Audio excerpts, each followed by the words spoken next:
दोस्तों, आज हम बात करेंगे यूपी टीजीटी की।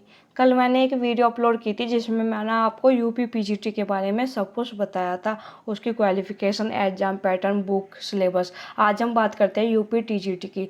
जैसा कि आप लोगों ने न्यूज़ में देखा ही होगा कि यूपी टीजीटी का नोटिफिकेशन जल्दी आने वाला है। पीजीटी और टीजीटी दोनों का नोटिफिकेशन जून में आ जाएगा, ऐसा न्यूज़ में आया हुआ था। तो जून में नहीं तो जुलाई अगस्त में हम उम्मीद कर सकते हैं कि हमारा नोटिफिकेशन आ जाएगा, और एग्ज़ाम आप ये मानकर चलिए कि दिसंबर में हो जाएगा।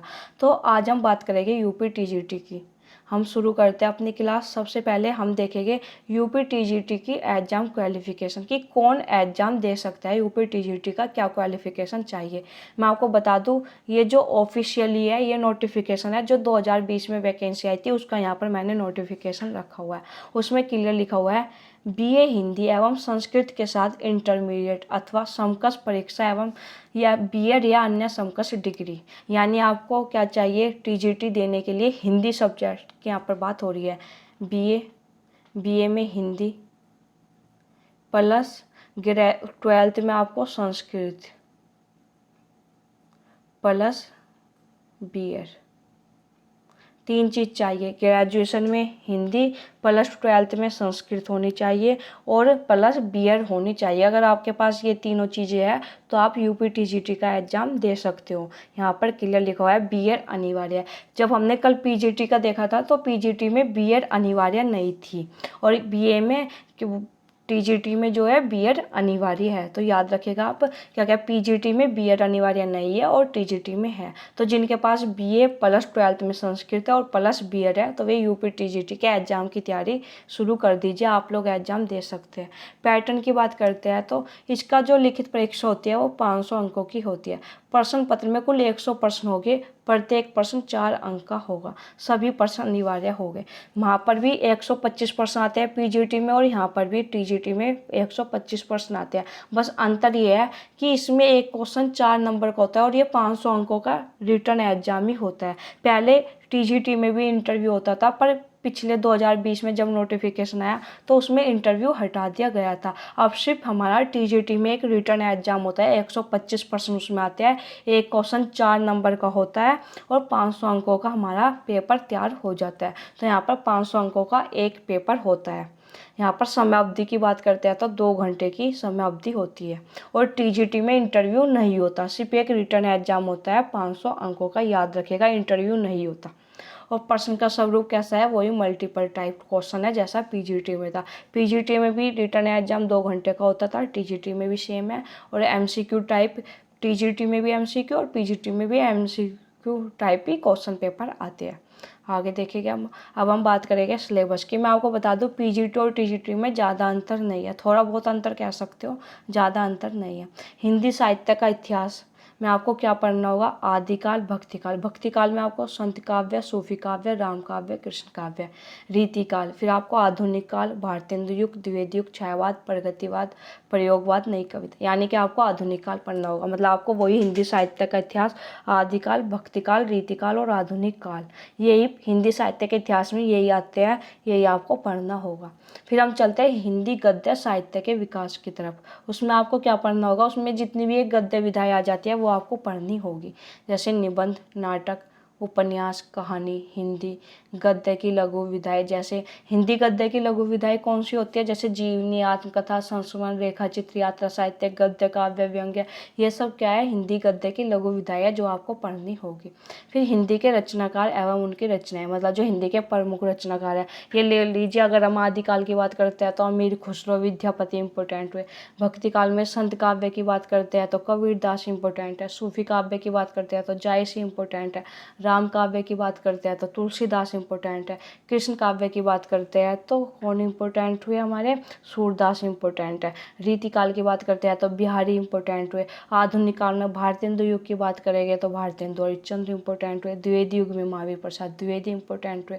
छायावाद में छायावाद के जो 4 स्तंभ है, जयशंकर प्रसाद, महादेवी वर्मा, सुमित्रा नंदन पंत, सूर्यकांत त्रिपाठी निराला, वे इम्पोर्टेंट हुए।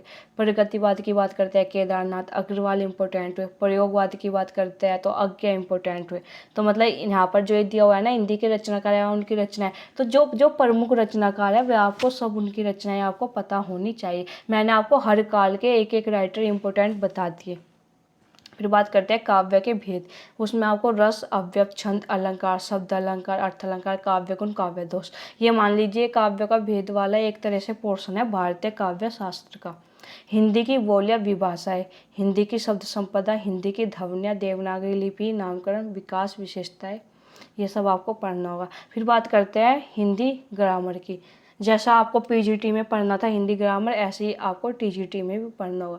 टीजीटी और पीजीटी का सिलेबस लगभग सेम है।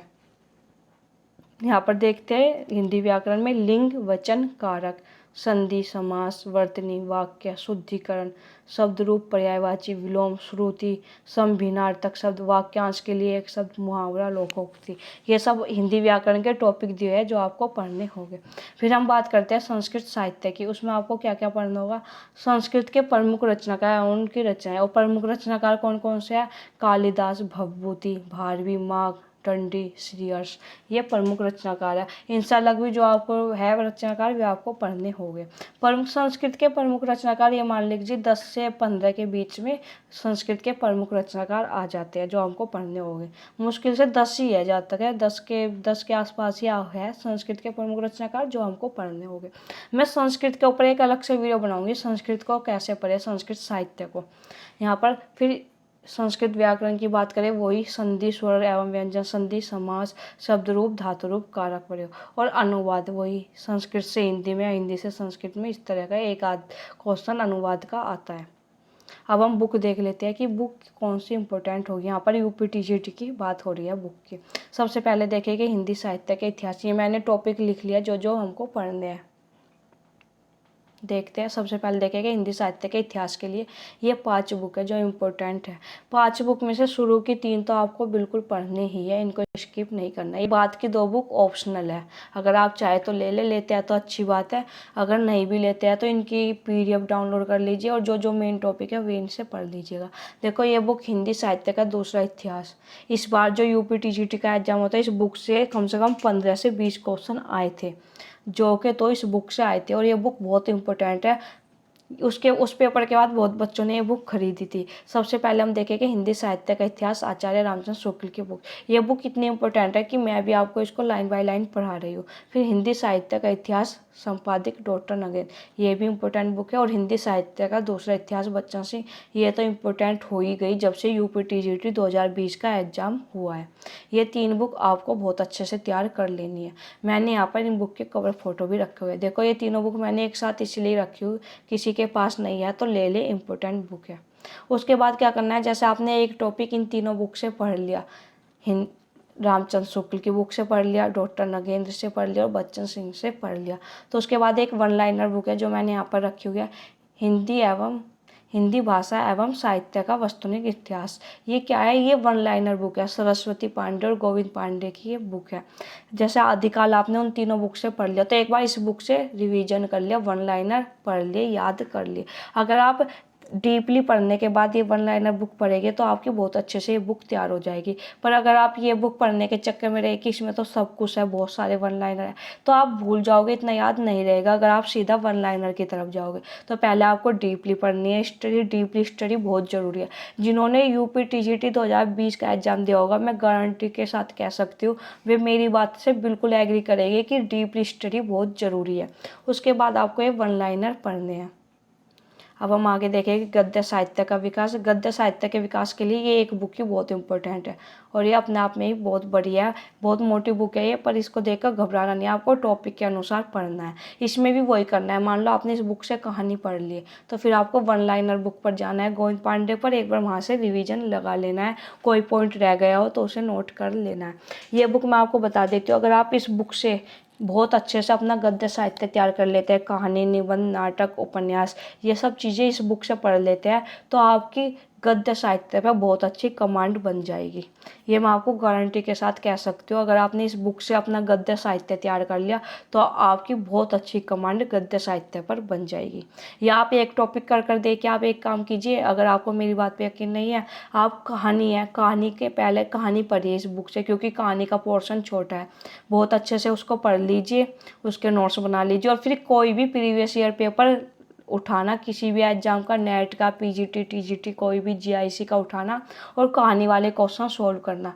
देखना कि आपके कहानी वाले क्वेश्चन सोल्व हो रहे हैं या नहीं। अगर हो रहे हैं तो आप खुद देख लीजिएगा ये बुक कितनी इंपॉर्टेंट हो जाती है। फिर आप सारे टॉपिक ऐसे ही करना, नाटक, निबंध, उपन्यास।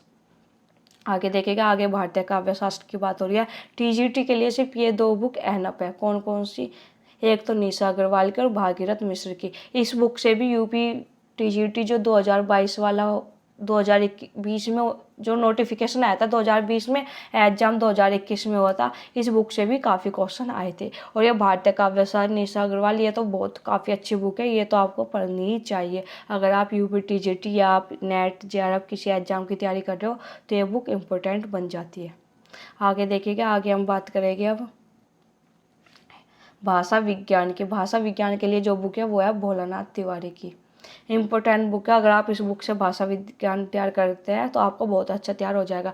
देखो मैंने वही बुक रखी है यहाँ पर जिनमें से एग्जामिनर क्वेश्चन बनाता है, क्योंकि अगर आपको यकीन नहीं है तो प्रूफ के तौर पर मैंने जो क्वेश्चन पेपर सोल्व करवाए हुए हैं, पिछले जो प्रीवियस ईयर पेपर, मैंने क्वेश्चन सोल्व करवाया है और बुक का पेज भी रखा है कि जो का तो यहाँ से पूछा गया है।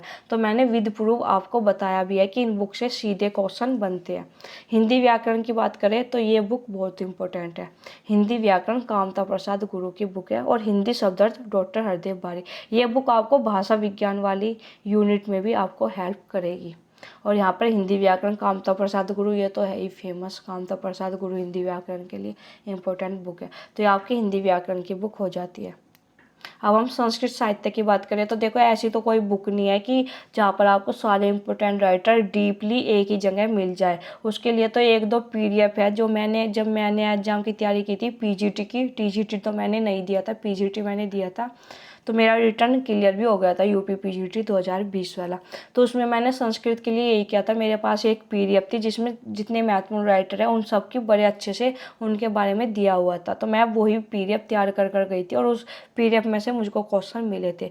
चाहे तो मैं वो पीडीएफ देखकर आपको भेज दूंगी, या फिर दूसरा तरीका ये है, मान लो आपके आसपास कोई ग्रेजुएशन में है, किसी के पास अभिज्ञान शाकुंतलम है, ये कालिदास की रचना है, तो उसमें शुरू में क्या है, कालिदास का बहुत अच्छे से जीवन परिचय दिया हुआ होगा, तो आप वहाँ से पढ़ सकते हैं। मतलब इसमें आपको थोड़ा हेल्प लेनी पड़ेगी किसी बुक की। अगर किसी के पास कोई बुक है, किसी के पास किराता जूनियर मिल जाता है जो भारवी की रचना है, तो भारवी के बारे में उस बुक में शुरू में दिया हुआ होगा। तो मतलब आपको थोड़ी खोजबीन करनी होगी संस्कृत साहित्य के लिए।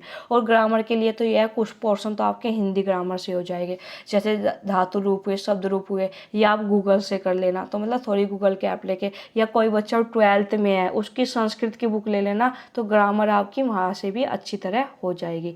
12th की बुक ले लेना संस्कृत ग्रामर के लिए, तो आपको वहाँ से बहुत हेल्प होगी, आप वो बुक ले लीजिएगा। अब मैं बात करती हूँ आज हमारी जो क्लास हुई यूपी टीजीटी की। मुझे लगता है अब आपके सारे डाउट क्लियर हो गए होंगे, क्या क्वालिफिकेशन है, क्या एग्जाम पैटर्न है, क्या बुक है हमें लेनी चाहिए, क्या सिलेबस है, क्योंकि स्टूडेंट के मैसेज आए थे कि हमको बुक और सिलेबस बता दीजिए। अब अगर आपका अब भी कोई डाउट रहता है तो या तो आप मुझे इस वीडियो के नीचे ही कमेंट कर देना, या फिर आप मुझको क्या करना, मेरी ईमेल आईडी पर मुझको भेज देना, क्योंकि मेरे पास क्या कमेंट आते हैं तो मैं उनका रिप्लाई ज़रूर करती हूँ। ऐसा नहीं होता कि आप लोगों ने कमेंट करा और मैंने रिप्लाई नहीं किया। तो आप वीडियो के नीचे भी कर सकते हो, या फिर आप मुझको मेरी ईमेल आईडी पर भेज देना। और ये हमारा टेलीग्राम चैनल है, इस पर क्या होता है, मैं जितनी भी ये क्लास लेती हूँ उनकी पीडीएफ दे देती हूँ टेलीग्राम चैनल पर, और साथ ही जो भी मेरी क्लास होती है उनका लिंक भी भेज देती हूँ, ताकि आपको पता चल जाए कि मेरी क्लास आने वाली है, मैंने क्लास अपलोड कर दी है। और अगर आपको ये वीडियो अच्छी लगी, यूजफुल लगे, हेल्पफुल लगे, तो अपने दोस्तों में शेयर कीजिएगा और हमारे चैनल को लाइक, सब्सक्राइब, शेयर कीजिएगा। धन्यवाद।